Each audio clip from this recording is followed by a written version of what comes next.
దేవుని పరిశుద్ధ నామమునకు మహిమ కలుగును గాక. ఈ కార్యక్రమాన్ని వీక్షిస్తున్న ప్రతి ఒక్కరికి నేను పేరు పేరున వందనాలు చెల్లిస్తున్నాను. ప్రియమైన దేవుని బిడ్డలారా, పరిశుద్ధ గ్రంథంలో నుండి కొన్ని మాటలు మనం ధ్యానం చేద్దాం. మత్తయి సువార్త 7వ అధ్యాయము 7-8 వచనాలు చదువుకుందాం. అడుగడి మీకు ఇయ్యబడును, వెదకుడి మీకు దొరుకును, తట్టుడి మీకు తీయబడును.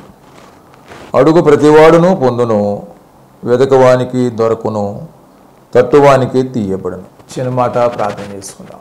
మానతురా, సర్వశక్తిమంతుడా, స్తుతిపాత్రుడా, వందనాలు స్తోత్రాలనైనా జీవాధిపతి, ఈ కార్యక్రమాన్ని వీక్షిస్తున్న ప్రతి ఒక్కరిని, వారి కుటుంబములను, వారి సంఘములను, పరిచర్యను దీవించండి, ఆశీర్వదించండి. అయినా మీ మాటలు వినాలని మేము ఆశపడుతున్నాం.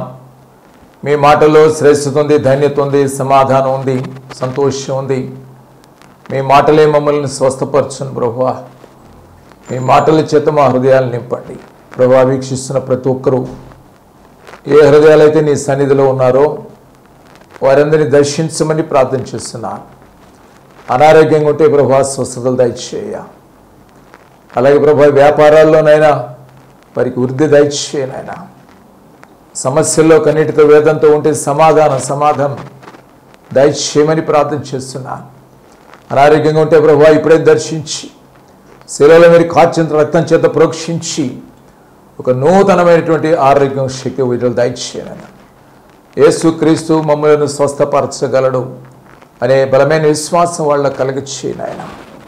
నీ దాసునైన ప్రభువా, నన్ను మీరు వాక్యం చెప్పడానికి సిద్ధపరచబడి ఉండగా నన్ను బలపరచండి, మీ వాక్యంలో స్థిరపరచండి, మీ సెలవుచారు నన్ను మరుగుపరచండి. మీరే ప్రత్యక్షత కనపరుచుకొని మాతో మాట్లాడమని నజరుడైన యేసు నామములో వేడుకొని ప్రార్థిస్తున్నాం తండ్రి. దేవుని పరిశుద్ధ నామానికి మహిమ, ఘనత, ప్రభావాలు కలుగును గాక. ప్రియమైన దేవుని బిడ్డలారా, పరిశుద్ధ గ్రంథంలో నుండి మనము మత్తయి సువార్త 7వ అధ్యాయము 7-8 వచనాలు చదువుకున్నాం. ఇక్కడ 3 విషయాలు ప్రభు మనకు తెలియచేస్తున్నారు. 1, అడుగుడి మీకు ఇవ్వబడును. 2, వెదకుడి మీకు దొరకును. 3, తట్టుడి మీకు తీయబడును. వీటిలో మొదటి మాట అడుగుడి మీకు ఇవ్వబడును అనే మాట మీద ధ్యానం చేద్దాం కొద్దిసేపు. Ask it will be given to you ప్రభు అన్నాడు. ఆస్క్. 8వ వచనంలో అంటాడు, అడుగు ప్రతివాడును పొందును. అడగండి ఇవ్వబడుద్దని చెప్పిన ప్రభువు అడిగేటటువంటి ప్రతివాడు పొందుకుంటాడు అంటే ప్రభు ఒక గ్యారంటీ ఇస్తున్నాడు. పొందుకోకపోవడం అనేది ఏం లే. మీకు అనారోగ్యం ఉందా, ఆరోగ్యం గురించి అడగండి. అప్పుల బాధలు ఉన్నారా, విడుదల సమృద్ధి కోసం అడగండి. ప్రభు అడగమంటున్నాడు. ఒకవేళ సమస్యలు కన్నీటి వేదనలో ఉన్నారా, వివాహాల, ఉద్యోగాల, లేకపోతే సంతానమా, ఏ విషయాల్లో కొరత, ప్రభు అంటున్నాడు అడుగుడి ఇవ్వబడు. అడుగు ప్రతివాడు పొందును అంటున్నాడు. అడక్కే మీరు పొందుకోలేకపోతున్నారు. అయితే దానిలో ఒక పరమార్థం ప్రభు మరి గూఢార్థంగా ఇమిడ్చి ఉంచాడు. కనుక అడిగే ప్రతి ఒక్కరు కూడా పొందుకోలేరు. యెషయా గ్రంథం 1వ అధ్యాయంలో అంటాడు, మీరు మానక ప్రార్థన చేసినను నేను వినను. అంటే మీరు మానక అడిగినను పొందుకోలేరు. ఎందుకంటే మీ హృదయం శుద్ధిగా లేదు, మీ చేతులు రక్తంతో నిండి ఉన్నాయి. కనుక పాప హృదయంతో, అతిక్రమ స్థితితో, దోషపూరితమైనటువంటి మనస్సుతో మనం ప్రార్థన ఎన్ని గంటలు చేసినా, ఎన్ని గంటలు మీరు అడిగినా పొందుకోలేరు. అది కూడా గమనించాలి. ఇప్పుడు దేవుడు ఏమైనా అమాయకుడు కాదుగా, సర్వశక్తిమంతుడు ఆయన, సర్వజ్ఞాని. నువ్వేంటో చూస్తున్నాడు, నీ హృదయంలో ఏంటో కూడా చూస్తున్నాడు. నీ తలంపులు, నీ నోటి పెదాలు వచ్చే మాటలేంటో, నీ హృదయంలో ఏం ఆలోచన ఉందో 2 తెలుసు ఆయనకి. నీ ప్రక్కన మనుషులు తెలియపోవచ్చుగా నువ్వేంటో. నువ్వు మాట్లాడే మాటకి, నీ హృదయంలో ఉన్న ఆలోచనకి 2 తెలుసు. కనుక ప్రభు ఏంటంటే మీరు అడగండి పొందుకోండి, కానీ హృదయం శుద్ధిగా ఉండాలి. మీ మానసిక స్థితి పరిశుద్ధంగా ఉండాలి. ప్రభు చెప్పేది అది. అడుగు ప్రతివాడును పొందును. అడిగే ప్రతివాడు పొందుకుంటాడంటే దానికి కొన్ని అర్హతలు ఏవి ఉంటాయి.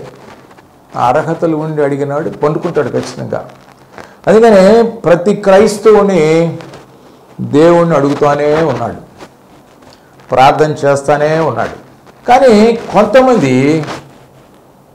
పొందుతున్నారా అంటే లేదని జవాబు వస్తుంది. చేస్తున్నారు, అడుగుతూనే ఉన్నారు, ప్రార్థన చేస్తూనే ఉన్నారు. మరి పొందుకుంటున్నారా అని అడిగితే కొంతమంది ఏమంటారంటే పొందుకోలేకపోతున్నాం అంటున్నారు. ఎందుకని పొందుకోలేకపోతున్నారు అంటే ఏం అడగాలో తెలియదా, లేదా ఎలా అడగాలో తెలియదా? పొందుకోవాలంటే ఏమైనా అర్హతలు ఉన్నాయా, ఎలా? ఇవన్నీ కూడా ప్రశ్నలు. అసలు మానవుడికి దేవుణ్ణి ఏం అడగాలో కూడా పూర్తిగా తెలియదు. దేవుణ్ణి ఏం అడగాలో కూడా పూర్తిగా తెలియదు. అందుకని మనకి ఏమి అడగాలో తెలియదు కనుక ఒక్కోసారి ఏంటంటే ప్రభువు మీదే భారం వేయాలి. అయ్యా నీ చిత్తానుసారంగా నన్ను నడిపించు, దీవించు. అందుకని పరిశుద్ధ గ్రంథంలో ఏమనంటే అడుగుడి మీకు ఇవ్వడు. ఏమి అడగాలి ప్రభు అని? యాకోబు రాసిన పత్రిక 1వ అధ్యాయము 5-6 వచనాలు అంటాడు, మీలో ఎవరికైనాను జ్ఞానము కొదువుగా ఉన్న ఎడల అతడు దేవునిని అడగవలెను. ఏం అడగాలంటే జ్ఞానాన్ని అడగాలి. అది అడగండి మీకు ఇవ్వడనంటే ప్రభు ఉద్దేశం ఏంటంటే జ్ఞానాన్ని అడగండి, దైవిక జ్ఞానాన్ని అడగండి. కొదువుగా ఉంటే దాన్ని అడగండి, అప్పుడది అతనికి అనుగ్రహింపుడు. ఆయన ఎవరిని గద్దింపక అందరికీ ధారాళముగా దయచేయుడు. అయితే అతడు ఏమాత్రమును సందేహింపక విశ్వాసముతో అడగవాలి. ఇది విషయం. ఏం అడగాలి ప్రభు అని అంటే ప్రభు ఇప్పుడు చెప్తున్నాడు జ్ఞానాన్ని అడగండి, దైవిక జ్ఞానం, దేవుని జ్ఞానం.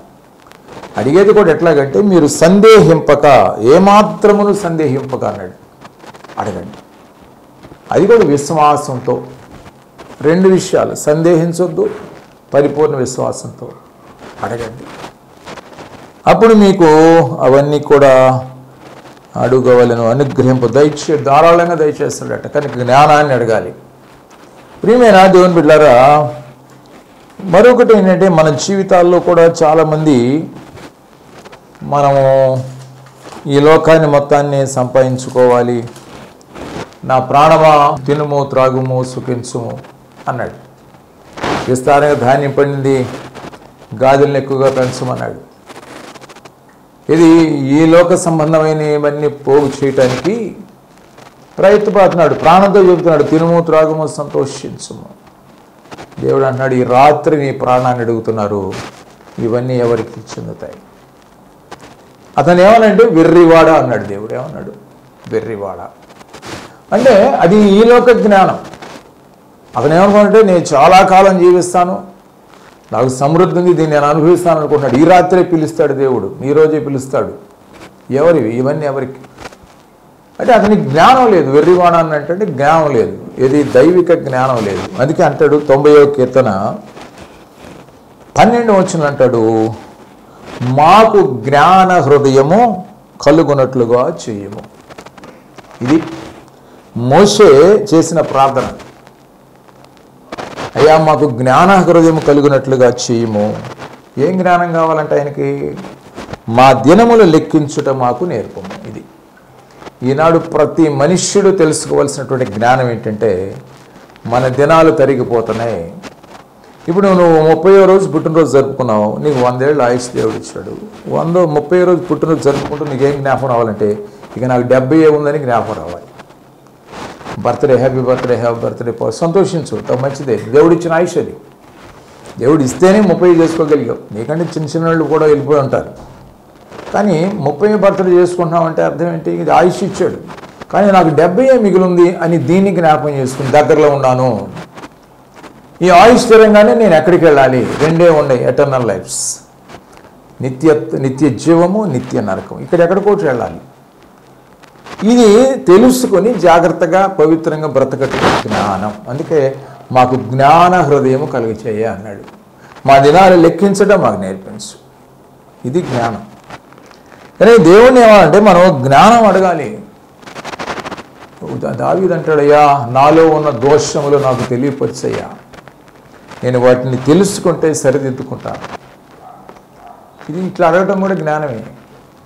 మనందరూ మనం అనుకుంటా చాలా మంచివాళ్ళం, గొప్పవాళ్ళమే, నాలో ఏమి దోషం లేదు, పరిపూర్ణ శుద్ధం అనుకుంటాం.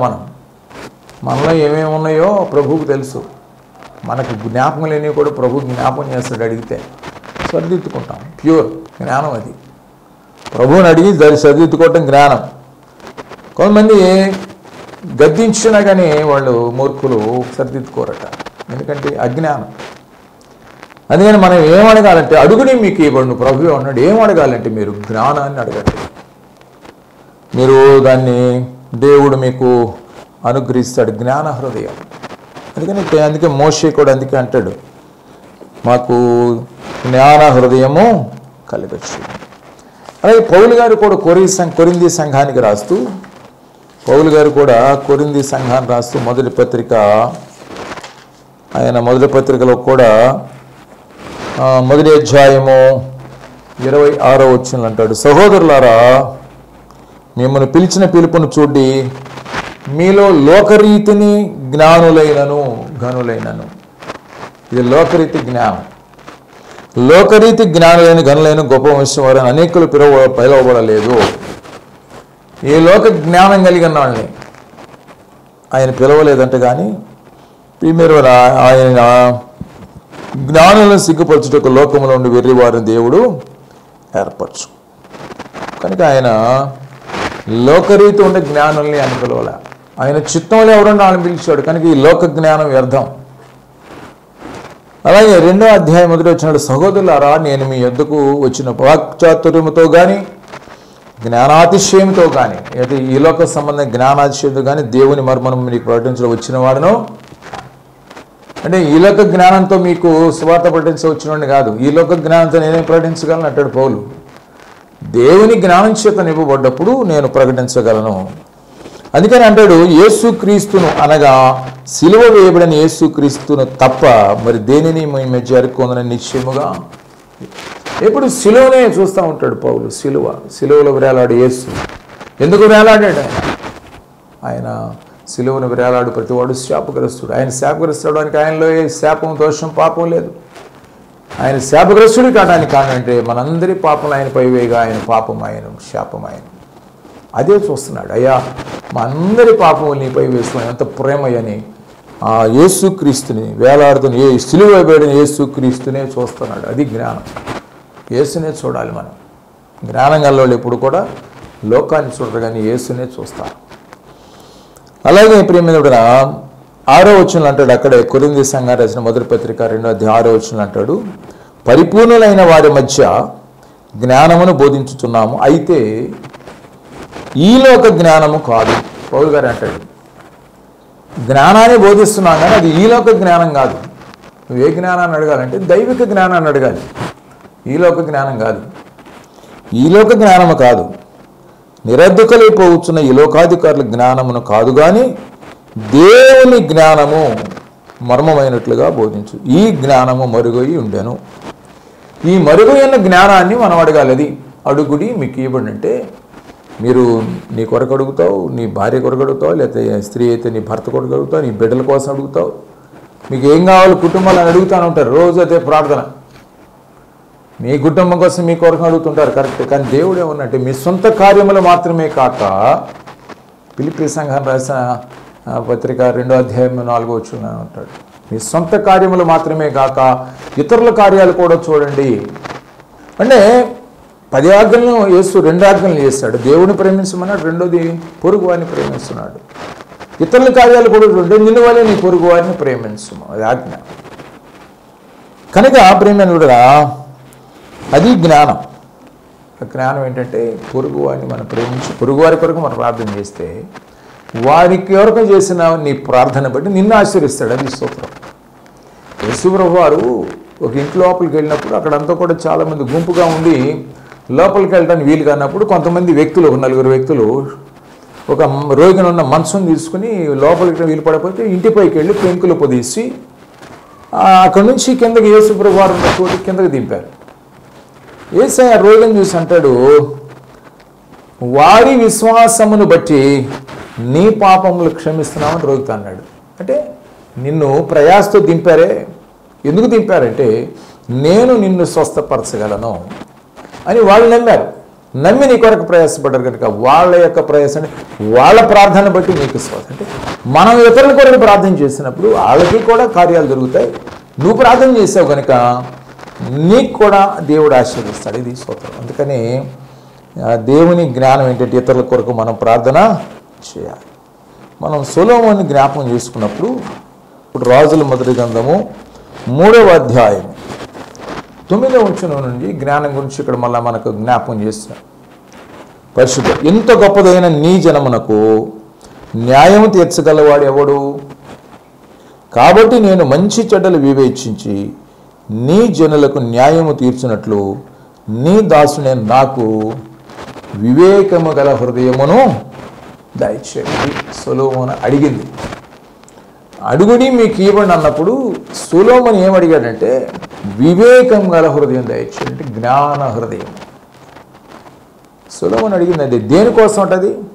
ఆయన కోసం కాదు, ప్రజలకు న్యాయంగా పరిపాలించడానికి, ప్రజలు సుభిక్షంగా ఉండినట్లుగా వాళ్ళ మేలు కొరకు పరిపాలన చేయడానికి నాకు వివేకం గల హృదయాన్ని, జ్ఞాన హృదయాన్ని నాకు దయచేయని ప్రార్థన చేశాను. అది కూడా ప్రజల కొరకే అడిగింది ఆయన. ప్రజల కొరకు అయ్యా, వాళ్ళు న్యాయంగా పరిపాలించడానికి అయ్యా. కనుక సొలొమోను అడిగింది దేవునికి ఇష్టమైంది. అడుగు ప్రతివాడును పొందును. సొలొమోను ఎలాగంటే ఇతరుల మేలును కోరి ప్రార్థన అడిగాడు, స్వార్థానికి అడగల. ఇది విషయం ప్రభువు నచ్చింది. రైట్ సొలొమోన్, నువ్వు ప్రజల కొరకు ఇతరుల కొరకు అడిగావు, వాళ్ళ యొక్క న్యాయం తీర్చడానికి వాళ్ళ క్షేమం కొరకు అడిగావు, మంచిది. కనుక నువ్వు అంత మాత్రమే కాదు, నీకు ఐశ్వర్యమును ఘనతను కూడా ఇస్తానన్నాడండి. అది గొప్ప సంగతి. అతను జ్ఞానాన్ని అడిగాడు, కానీ ఏమన్నాడు? రైట్స్ ఇతరుల కొరకు మేలు కొరకు అడిగావు ఒక జ్ఞానము, జ్ఞానాన్ని ఇస్తాను నీకు, అలాగే నీకు ఐశ్వర్యము ఘనత కూడా ఇస్తానన్నాడు. అందుకని అనేక దేశాల నుంచి కూడా ఆయన న్యాయం తీర్చేదాన్ని ఆయన జ్ఞానం చూడటానికి వచ్చారు. శేవదేశపు రాణి వచ్చింది, 1700 మైళ్ళ దూరం నుంచి వచ్చింది. ఆయన జ్ఞానంతో తీర్పులు తీరుతున్నాడని విని మరి ఆయన ఘనత అంత పాకింది. ప్రభువే దేవుడే ఘనత అలాగా విస్తారింపజేశాడు. సొలొమోనుకి ఐశ్వర్యాన్ని ఇచ్చాడు. కనుక నీవైనా ఏదో ప్రభువుని ఏంటంటే జ్ఞానాన్ని అడిగితే, జ్ఞానంతో నువ్వు జీవించినప్పుడు నీవు నీ కుటుంబం ఆశీర్వించబట్టే కాదు, నీవు అనేకులకి ఆశీర్వాదకరంగా మాడతావు. అందుకు జ్ఞానం అని అడగాలి. అనేకులకి మనం ప్రయోజనకరంగా ఉండడానికి దేవుని జ్ఞానాన్ని మనం అడగాలి. ప్రియమైన విడరా, ఒకటి అడుగుడి మీకు ఇవ్వబడినట్టు దేవుని జ్ఞానాన్ని అడగండి, అది ఇవ్వబడుతుంది. మరొక మాట ఏంటంటే లూకాసు వార్త 11వ అధ్యాయము 13వ వచనంలో, పరలోకమందున్న మీ తండ్రి తన్ను అడుగు వారికి పరిశుద్ధాత్మను ఎంతో నిశ్చయముగా అనుగ్రహించు అనేను. తన్ను అడుగు వారికి ఏమి ఇస్తాడంట? పరిశుద్ధాత్మను. పరిశుద్ధాత్మను అడగాలి. ఒకటి ఏమి అడగాలంటే, అడుగుడి మీకు ఏమైనా ఏం అడగాలంటే జ్ఞానాన్ని అడగాలని అనేక విషయాలు తెలుసుకున్నాం. ఇప్పుడు రెండవ మాట ఏంటంటే పరిశుద్ధాత్మను మనం అడగాలి. పరిశుద్ధాత్మను అడగాలి. అడుగుడి మీకు ఇవ్వండి అంటే పరిశుద్ధాత్మను అడగాలి. పరిశుద్ధాత్మను మనం అడిగినప్పుడు పరిశుద్ధాత్మ మన జీవితాల్లో ఎన్నో కార్యాలు చేస్తాడు. ఎన్నో కార్యాలు మనకి పరిశుద్ధాత్ముడు చేస్తాడు. అపోస్తలులకు 2వ అధ్యాయము 38వ వచనం అంటాడు, పేతురు అంటాడు, మీరు మారు మనసు పొంది పాపక్షమాపణ నిమిత్తము ప్రతివాడు యేసుక్రీస్తు నామమున బాప్తిసం పొందేటప్పుడు మీరు పరిశుద్ధాత్మను వరం పొందుకుంటారు. అంటే పరిశుద్ధాత్మచే మీరు నింపబడాలంటే మారు మనసు, పాపక్షమాపణ, దాని నిమిత్తం యేసుక్రీస్తు నామమున బాప్తిసం, ఇప్పుడు పరిశుద్ధాత్మని వరాన్ని పొందుకుంటారు. అడగాలి, పరిశుద్ధాత్మని అడగాలి. పరిశుద్ధాత్మ నీకు ఎలాగా పొందుకుంటామంటే ఈ మారు మనసు అనుభవం బాప్తిసం ద్వారా పొందుకుంటాం. అలాగే పరిశుద్ధాత్మని ప్రియమైన మనం పొందుకున్నప్పుడు ఎన్నో ఆశీర్వాదాల చేత మనం నింపబడతాం. పరిశుద్ధాత్మ చేత మనం నింపబడితే ఎన్నో ఆశీర్వాదాలు.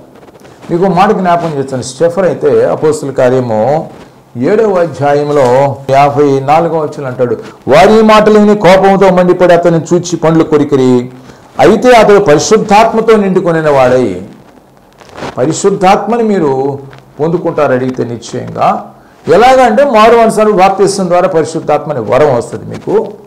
ఆ పరిశుద్ధాత్మ చేత నింపబడ్డప్పుడు మీకు ఎన్నో ప్రయోజనకరాలు దొరుకుతాయి. స్టెఫన్లో ఉన్న ప్రయోజనకరం ఏంటంటే అతనిని చూచి పండ్లు కొనికిరు. అయితే అతడు పరిశుద్ధాత్మతో నిండుకొనిన వాడై ఆకాశం వైపు తేరు చూసి దేవుని మహిమను యేసు దేవుని కుడిపార్శ్వం నిలిచి ఉండుట చూచి ఆకాశం తెరవబట్టియు మనిషి కుమారుడు దేవుని కుడిపార్శ్వం నిలిచి ఉండుటయు చూచుతున్నానని చెప్పాను. పరిశుద్ధాత్మ చేత నింపబడ్డ తర్వాత ఆ ఆకాశం ద్వారాలు తెరవబడ్డాయి. పరలోకాన్ని చూశాడు, సింహాసనాన్ని చూశాడు, యేసు ప్రభువు నిలిచి ఉండడం చూశాడు, మనిషి కుమారుడు నిలిచి ఉండడం. ఇంత గొప్ప భాగ్యాన్ని మీరు అనుభవించవచ్చు. అడుగుని మీకు ఇవ్వడం, పరిశుద్ధాత్మ చేత నింపని అడగండి. నింపబడి మీకు పరలోక దర్శనాన్ని మీరు పొందుకోగలరు. కనుక స్టెఫన్ అనుభవించాడు. అలాగే సమూయేలు ప్రవక్త దావీదు మీదకి ఆ కొమ్ము తీసుకుని తైలం పోసి దావీదు మీద అభిషేకించినప్పుడు దేవుని బలమైన ఆత్మ దావీదు మీదకి దిగినది. అంటే దావీదు విధేయత కలిగిన వాడు, దేవుని భయభక్తి కలిగిన వాడు, దేవుని ఆరాధించేవాడు, దేవుని సన్నిధి నిత్యం అనుభవించేవాడు. కనుక బలమైన అభిషేకం అతని మీదకి వచ్చింది. అంటే ఎవరైతే దేవుని విధేయత కలిగి ఉంటారో వాడు కూడా ఆత్మచేతనే ఇవ్వబడతారు. దేవుని సన్నిధి అనుభవిస్తూ విధేయత కలిగిన వాళ్ళు కూడా ఆత్మచేత ఇవ్వబడతారు. అట్లాగే అపోస్తుల గారు 10వ అధ్యాయం 44వ వచనం అంటాడు, పేతురు బోధ చేయుచుండగా వినిన వారందరి మీదకి పరిశుద్ధాత్మ దిగెను. ఎవరైతే దేవుని వాక్యాన్ని శ్రద్ధగా వింటారో అలక్ష్యంగా కాదు, వాక్యాన్ని శ్రద్ధగా ఎవరైతే వింటారో వాక్యం మీదే కనుదృష్టి, అంటే ఈ మనస్సు దృష్టి. కళ్ళతో చాలామంది చూస్తుంటారు, మనసు ఇంకెక్కడ ఆలోచిస్తుంటుంది. అలా కాదు, మనస్సు దృష్టి దేవుని వాక్యం మీద ఉంటే ఆ వాక్యము వారిలోనికి నింపబడ్డప్పుడు పరిశుద్ధాత్మ చేత నింపబడతారు. అట్లా కూడా పరిశుద్ధాత్మ దేవుడు వస్తాడు. వాక్యాన్ని శ్రద్ధగా విన్నప్పుడు పరిశుద్ధాత్మ చేత మనం నింపబడతాం, ప్రియమైన నింపబడతాం. కనుక పరిశుద్ధాత్మ చేత కూడా నింపబడినట్లుగా యేసు ప్రభువారు అన్నాడు. ఆయన వెడలిపోతూ అపోస్తుల గారి 1వ అధ్యాయము 4వ వచనం అంటాడు, ఆయన వారిని కలుసుకొని ఇలాగా ఆజ్ఞాపించను, మీరు యెరూషలేము నుండి వెళ్ళక నా వలన వినిన తండ్రి యొక్క వాగ్దానము కొరకు కనిపెట్టుడి. యోహాను నీళ్లతో బాప్తిసం ఇచ్చిన కానీ కొద్ది దినములలోగా మీరు పరిశుద్ధాత్మలో బాప్తిసం. అంటే ప్రభు ఏమంటున్నట్టే యెరూషలేము నుంచి వెళ్లకుండా ఎక్కడే కనిపెట్టండి. అంటే దేవుడు వాక్యం ద్వారా మనకేం చెప్పాడో ఆ వాక్య ప్రకారం మనం జీవించగలిగితే పరిశుద్ధాత్మ చేత నింపబడతాం. వాళ్ళంతా యెరూషలేములోకి వెళ్ళారు, మేడగదిలో కూర్చున్నారు. అపోస్తులుగా 2వ అధ్యాయంలో రాయబడిన మాట 3వ వచనం అంటాడు, అగ్ని జ్వాలల వంటి నాలుకలు విభాగింపబడినట్టుగా వారికి కనపడి వారిలో ఒక్కొక్కని మీద ఉరాలగా అందరూ పరిశుద్ధాత్మతో నిండిన వారై ఆత్మ వారికి వాక్శక్తి అనుగ్రహించిన కొలది అన్ని భాషల్లో పరిశుద్ధాత్మ చేత వాళ్ళు నింపబడటానికి కారణం ఏంటంటే యేసు ప్రభువు వారు యెరూషలేమునే ఉండండి, ఎక్కడికి వెళ్ళి అక్కడే ఉండండి అని ఆయన చెప్పినట్లుగా ఉన్నారు, ఆత్మను పొందుకున్నారు. కనుక ఆయన చెప్పినట్లు మనమైతే వారు ఉండగలుగుతారు, ప్రేమికుడు వారు పరిశుద్ధాత్మను పొందుకోగలుగుతారు. అందుకని ఈ పరిశుద్ధాత్మ చేత నింపబడటానికి గల ప్రధాన ఉద్దేశం, పరిశుద్ధాత్మ చేత మనం ఎందుకు నింపబడాలి? పరిశుద్ధాత్మ అడుగుతున్నాం, పొందుకుంటున్నాం. అడుగుడి మీకు ఇవ్వండి పరిశుద్ధాత్మ, రైట్. దానివల్ల ఎంత ప్రయోజనం ఉందంటే ఒక ప్రాముఖ్యమైన అంశం మనకి రోమీలు రాసిన పత్రిక 8వ అధ్యాయము 11వ వచనం మాట చూద్దాం. మృతులలో నుండి యేసుని లేపిన వాని ఆత్మ మీలో నివసించినలా మృతులలో నుండి క్రీస్తు యేసుని లేపిన వాడు చావునకు లోనైన మీ శరీరములు కూడా మీలో నివసించిన తన ఆత్మ ద్వారా నివసింపచేయును. యేసుక్రీస్తు ప్రభువాన్ని దేవుని ఆత్మ లేపాడు. అంటే పరిశుద్ధాత్మ యేసు ప్రభు ఇదే పరిశుద్ధాత్మ మీలో కంటే చావునకు లోనైన మీ శరీరములను ప్రియమిత్రులారా మీలో నివసించిన పరిశుద్ధాత్మ ద్వారా మిమ్మల్ని కూడా జీవింపచేయని రాకల్లో మనం లేపబడతాం. కనుక పరిశుద్ధాత్మని ఎందుకు అడగాలంటే రేపు మనం పరిశుద్ధులుగా జీవిస్తూ పరిశుద్ధులుగా మరణిస్తే సమాధి చేయబడ్డప్పుడు రాకల్లో ఆ పరిశుద్ధాత్ముడే ఆత్మదేవుడు మనల్ని మధ్యాకాశాన్ని తీసుకుని వెళ్తాడు. కనుక పరిశుద్ధాత్మ చేత నింపబడి, కానీ పరిశుద్ధాత్మను మనం అడగాలి. కనుక అడుగునే మీకు ఇవ్వడను, 1 జ్ఞానాన్ని అడగండి, 2 పరిశుద్ధాత్మను అడగండి. అయితే అడుగు ప్రతివాడు పొందును అంటున్నాడు, బాగానే ఉంది. అడుగు ప్రతివాడు పొందుకోవాలంటే ఏదో ఒక అర్హత ఉండి తీరాలి. ఏమిటి అర్హత అంటే యోహాను రాసిన మొదటి పత్రిక 3వ అధ్యాయము 22వ వచనం చూద్దాం. మరియు మనం ఆయన ఆజ్ఞలను గైకొనొచ్చు ఆయన దృష్టికి ఇష్టమైనది చేయుచున్నాము గనుక మనమేమి అడిగినను అది ఆయన వలన మనకు దొరుకును. అర్హత అడుగు ప్రతివాడు పొందునని ఉంది. మీరు ఖచ్చితంగా పొందుకోవాలి. మీరు పొందుకోవాలంటే జ్ఞానాన్ని పొందుకోవాలి. దేవుని కన్నా పరిశుద్ధాత్మని పొందుకోవాలంటే ఒక అర్హత క్వాలిఫికేషన్ దేవుడు ఏం చెప్పంటే ఆయన ఆజ్ఞలు గైకొంచు ఉండాలట. ఆయన ఆజ్ఞలు ఏముండే? ఒకటి, దేవుణ్ణి ప్రేమించుము, నిన్ను వలె పొరుగు వారిని ప్రేమించు. 10 ఆజ్ఞల్లో కూడా కానీ అనేకమైన చెప్పబడ్డాయి. ఆయన చివరికి ఒక ఆజ్ఞ ఏంటంటే ఒకరినొకడు ప్రేమించడి. అనేక ఆజ్ఞలు ఉన్నాయి. ఈ ఆజ్ఞలన్నింటినీ గైకుంటూ ఉంటే మీరు అడిగి ఇవ్వబడతాయి. మత్తయి సువార్త 7వ అధ్యాయము 9వ వచనంలో కూడా రాయబడ్డ మాట ప్రభు ఇక్కడ రాశాడు చూడండి. మీలో ఏ మనుష్యుడైనను తన కుమారుడు తన రొట్టెను అడిగిన ఎడల వానికి రాతినిచ్చునా, చేపను అడిగిన పామునిచ్చునా? మీరు చెడ్డవారే ఇండియు మీ పిల్లలకు మంచి ఈవుల్ని ఎరిగి ఉండగా పరలోకమందున మీ తండ్రి తన అడుగు వారికి అంతకంటే ఎంతో నిశ్చయముగా మంచి ఈవుల్నిచ్చును. కావున మనుష్యులు మీకు ఏమి చేయవాలని మీరు కోరుదురో అలాగని మీరును వారికి చేయడు. ఇది ధర్మశాస్త్రమును ప్రవక్తల ఉపదేశము అయి ఉన్నదన్నాడు. మీరు అడిగింది పొందుకోవాలంటే దేవుడు చెప్పిన మరొక అర్హత ఏంటంటే, మొదటి అర్హత ఏమో ఆజ్ఞలను గైకొనడం. ఇంకో అర్హత ఏంటంటే మీరు ఇతరుల క్షేమం కోరుకుంటున్నారు. అతను నన్ను కోప్పడకుండా ఉంటే బాగుండు కోరుకున్నాను, కానీ నువ్వు కూడా కోప్పడకుండా ఉండాలి. ఒకవేళ అతను నాకు హాని చేయగలడు, నువ్వు కోరుకున్నావు, నువ్వు హాని చేయకుండా ఉండాలి. నువ్వేం కోరుకున్నావు అది నువ్వు చేయాలి. అప్పుడు నువ్వు పొందుకుంటావని దేవుడు. కొంతమంది అపనిందలు నా మీద వేయకుండా ఉంటే బాగుండు అనుకుంటు, కానీ నువ్వు అపనిందలు వేయకుండా ఉండాలిగా. అలాగా వాళ్ళు శ్రమ కలిగించకూడదు అనుకుంటున్నావు, నువ్వు కూడా శ్రమ కలిగించకూడదు. కనుక ఇలాగా మనం ఇతరుల నుంచి ఏం కోరుకుంటాం మనం కూడా చేయగలిగితే పొందుకుంటాం.